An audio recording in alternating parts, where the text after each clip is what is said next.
نتائج الجولة الرابعة من البطولة الاحترافية إنوي القسم الوطني الثاني الموسم 2025-2026.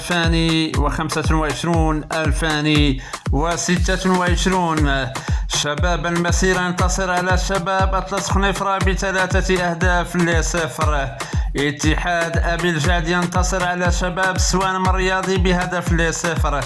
الاتحاد الإسلامي الوجدي يتعادل أمام النادي القنيطري ب1 في كل شبكة.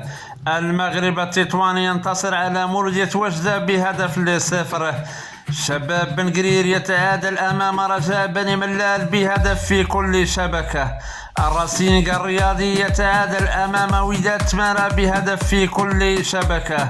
سطاد المغربي ينهزم أمام اتحاد أمل تيزنيت ب1 ل0. الوداد الفاسي ينهزم أمام شباب المحمدية ب1 ل0.